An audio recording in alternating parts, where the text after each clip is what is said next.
Richard Foster from Foster Infrastructure here. In my previous video, I talked about some of the contractual mechanisms we see in PPP contracts that may have some particular importance in dealing with our current pandemic situation. However, it's possible that in a PPP project, from government's perspective, we may want to do something in response to the pandemic situation that actually can't be effectively done under the contractual processes that are available to us. Let me give you a possible example. Here in Melbourne, where I live, it has been suggested that our conference and exhibition centre might be repurposed for use as a hospital and a morgue as part of the government's response to the pandemic situation. Now, the Melbourne Conference and Exhibition Centre is the set of buildings in this photo behind me, and it just so happens that this is a PPP. The Melbourne Exhibition Centre was originally built in the late 1990s. In 2006, a contract was signed for a private sector consortium to design, build, finance and maintain a new convention centre adjacent to construction of the new convention centre was completed in 2008, and the PPP contract has a 25-year operating term. So for the next 25 years, the private sector consortium will be maintaining the convention centre and the exhibition centre, and also providing some ancillary services such as cleaning and security.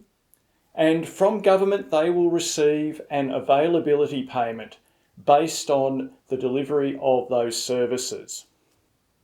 Note that in this particular PPP, the government is the operator of the facility.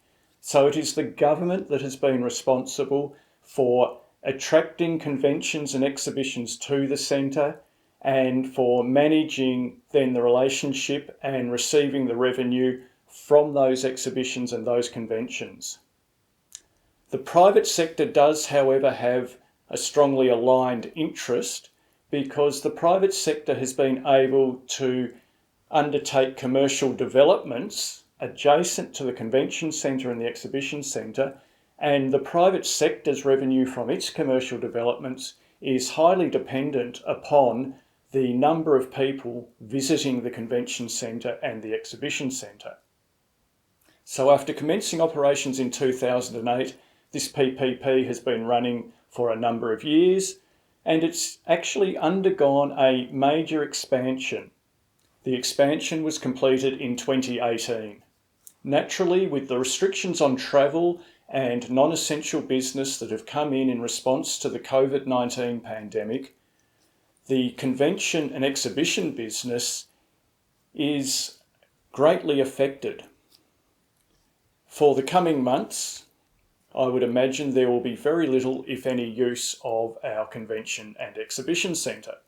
So it's quite a natural response from government to seek to repurpose this facility to assist in meeting the health care demands of the pandemic. How do we go about that when the facility is operating under a PPP contract? Well, let's step back to my previous video where I talked about some of the fundamentals of crisis management. Firstly, I mentioned in my previous video that the overriding concern in crisis management is the protection of human life and health. We also need to ensure that in responding to the situation, we are doing so, particularly from government's perspective, in a way that is transparent and accountable. Transforming a convention centre and exhibition centre into a hospital and morgue is a very major change in the use of the facility. And given the urgency of the situation, it's highly unlikely that just following the standard contractual mechanisms that I talked about in the previous video would provide a timely and satisfactory outcome. So in a situation like this, it is natural for government to seek to negotiate with the private partner in order to achieve an outcome that meets the immediate needs in the pandemic situation. How should government go about negotiating with a private partner in a situation like this? Well, the first consideration is, can you negotiate outside the boundaries of the contract in a situation like this at all under your PPP framework? Some PPP frameworks will explicitly limit or prohibit the possibility of government negotiating with the private partner other than following specific mechanisms within the contract that allow for changes, modifications and the like. Here in Australia, with our common law legal system and our very flexible PPP policies and guidelines, it is open to us to undertake negotiations. How then should we negotiate? Well, there's a lot that's been written on negotiation theory. I'm just going to stick to some really key principles here. Firstly, we should focus on each party's interests. What is it that is in the interest of the public sector? That is, the public sector in their role as the representatives of government, representing government, but more broadly, representing the community. What are their interests? And on the private sector's side, what is the private sector's interest that needs to be considered and protected here? Once we understand the differing parties' interests, we then need to look at what are the different options available to us and which of those options best meets all of the parties' interests.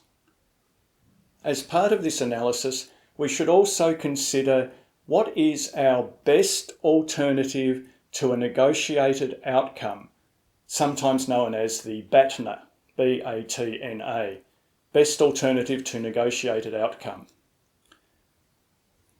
I learned about this concept from the very useful book Getting to Yes by Fisher and Urey, developed by the Harvard Negotiation Project, a really good guide to interest-based negotiation. Now, often our best alternative to a negotiated agreement will be to follow the contract in accordance with its strict legal wording and only do what the contract says we can do.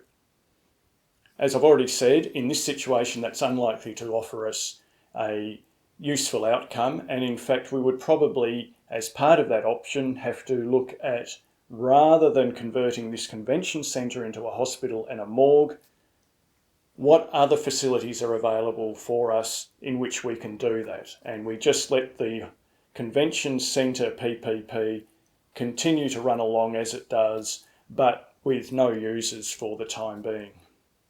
We have to ensure that all of this analysis is transparent and accountable. How can we do that? Well, we can do that by documenting a very clear decision-making process and then documenting our analysis and how that is applied through our decision-making process. And here we can actually look back to our standard project evaluation tools. These will be familiar to many of you. These are the tools we typically use at the outset of a project in order to evaluate different options. The common project evaluation tools are cost-benefit analysis, cost-effectiveness analysis, and multi-criteria analysis. We often regard cost-benefit analysis as being effectively the gold standard or the most robust evaluation tool, but it is a form of analysis that requires a lot of information, a lot of analysis, quantification of costs, quantification of benefits and so on. And in the current circumstances, that might be quite challenging. In order to analyse the options we have in the time we have available, it might not be a practical evaluation technique. We might turn instead to cost-effectiveness analysis. For example, how much will it cost us per hospital bed if we convert this convention centre into a hospital, compared to other options of other buildings, other facilities.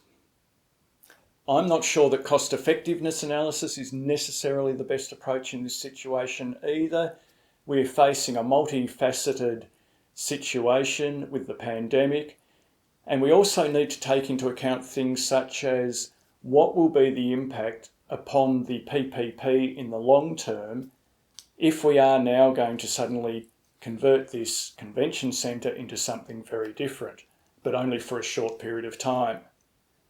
Will we be able to then go back to the contract as it was? How will we go about that? In this situation, perhaps the right approach is to use multi-criteria analysis to compare an option of a negotiated change in the PPP that allows us to use the facility as a hospital for a limited period versus the other option of leaving the PPP as it is and building hospital beds in some other facility. As part of that multi-criteria analysis, we might include as one of our criteria how cost effective is this solution in terms of cost per bed. But we could also take into account other factors such as what will be the impact on the PPP in the longer term. Will we be able to return to business as usual under the PPP contract? Or will we effectively be changing the contract forever, which may have some adverse results for government, or it may have some benefits, and also for the private sector it may have some consequences, which from government's point of view we need to take into account. Because if we are effectively undermining the contract for the private sector, that will affect their performance, that will affect their approach when things do return to normal. That's a very quick overview of how we can negotiate with a private sector partner in a PPP in a crisis situation. Thank you very much for watching and stay safe, everyone.